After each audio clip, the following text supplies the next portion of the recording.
తాత్కాలికంగా కొన్ని వర్గాలలో కొంత అసంతృప్తి ఉన్నా దీర్ఘకాలికంగా ఈ వర్గాలన్నీ కలిసి ఉండే అవకాశం ఉంటుంది. ఈరోజు వర్గీకరణ జరిగింది కాబట్టి కొంత కోపతాపాలు ఉన్న భవిష్యత్తులో ఒకరి మీద ఒకరికి అపోహలు తొలగిపోయి వాళ్ళందరూ కలిసి ఉండడానికి అవకాశం ఉంటుంది. అదేవిధంగా 100 సంవత్సరాల నుంచి జనగణన జరుగుతుంది కానీ కులగణన జరగలేదు. బ్రిటిష్ పరిపాలనలో కులగణన జరిగింది.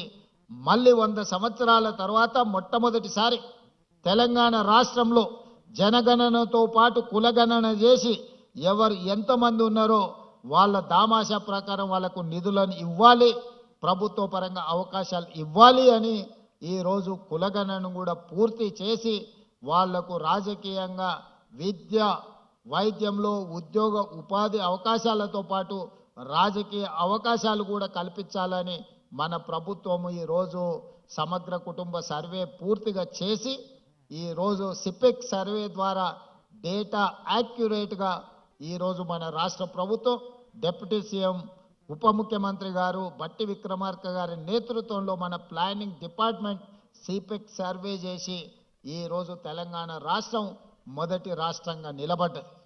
2026 సంవత్సరంలో కేంద్ర ప్రభుత్వం చేయబోయే జనగణన ఈరోజు తెలంగాణ రాష్ట్రం మోడల్నే కాపీ కొట్టి సేమ్ ఏ విధంగా అయితే పోయిన సంవత్సరం తెలంగాణ రాష్ట్రంలో జనగణన కులగణన చేసినామో ఈరోజు కేంద్ర ప్రభుత్వం యాజ్ ఇట్ ఈస్ తెలంగాణ రాష్ట్రం ఏ ప్రక్రియను అవలంబించిందో ఈరోజు కేంద్ర ప్రభుత్వం తొందరలోనే జనగణనలో కులగణనను కూడా చేర్చి ఆ ప్రక్రియ ప్రారంభించబోతుంది. తెలంగాణ రాష్ట్ర ప్రభుత్వం గర్వంగా చెప్పుకుంటుంది, మేము అమలు చేసిన విధానాన్నే ఈరోజు కేంద్ర ప్రభుత్వం తప్పని పరిస్థితుల్లో మా ఒత్తిడికి కేంద్ర ప్రభుత్వం తలవొగ్గి ఈరోజు అదే విధానాన్ని తీసుకురాబోతుంది. దేశానికి మొత్తం తెలంగాణ రాష్ట్రం ఈ విషయంలో ఆదర్శంగా నిలబడ్డదని నేను ఈ వేదిక మీద నుంచి చెప్పదలుచుకున్నాను. అందుకే మిత్రులారా, సమస్యలు అన్ని పరిష్కారమైనాయని నేను చెప్పను. 2 సంవత్సరాల్లోనే అన్ని పరిష్కరించడం అద్భుతాలు చేసినామని కూడా నేను చెప్పను. కానీ ఉన్న సమస్యల్ని పరిష్కరించడానికి అవసరమైన ప్రణాళికల్ని మన ప్రభుత్వం రచించుకుంటుంది. సమస్యలు ఉన్న వాళ్ళతో చర్చించి వాళ్ళ వైపు నుంచి పరిష్కారానికి అవసరమైన సూచనలు తీసుకొని మా ప్రభుత్వం ముందుకు వెళ్తుంది. మా ప్రభుత్వం ప్రజల నుంచి వచ్చిన ఆలోచనల్ని అందిపుచ్చుకొని ప్రజలు అందించే సలహా సూచనల్ని తీసుకొని పరిపాలన కొనసాగిస్తున్నాం. అందుకే ఇది ప్రజాపాలన, పేద ప్రజలకు అందుబాటులో ఉండే పాలన. ఈరోజు ఇక్కడ ఇంతమంది ఉన్నారు. ఒకనాడు ఇందులో కాలు పెట్టాలని వచ్చి ఎర్రటెండలో అక్కడ గేటు బయట గద్దరన్న 4 గంటలు ఎదురు చూసినా లోపలికి రాలేకపోయిండు. మీరు అందరు చూసిండ్రు. కానీ ఇవాళ స్వేచ్ఛగా మీరు లోపలికి వచ్చి మీరు ఇక్కడ కూర్చొని మీ హక్కుల గురించి చర్చించుకునే పరిస్థితి ఈరోజు జ్యోతిరావు పూలే ప్రజాభవన్లో అవకాశం కలిగింది.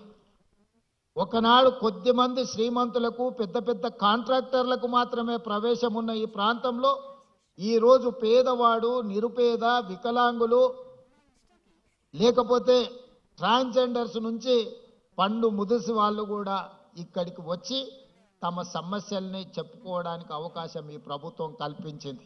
ఈ ప్రభుత్వానికి ధర్మగంట ఉన్నది.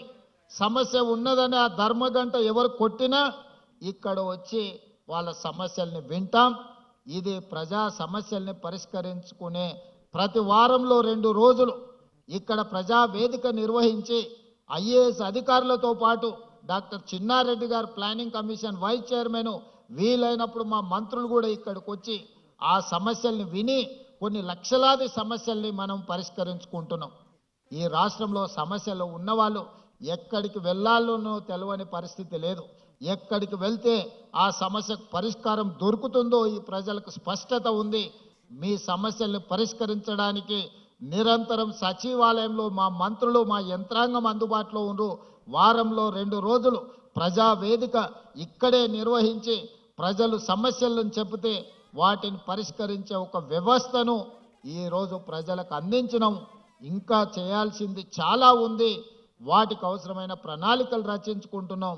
మీ అందరి ప్రభుత్వానికి అండగా నిలబడండి.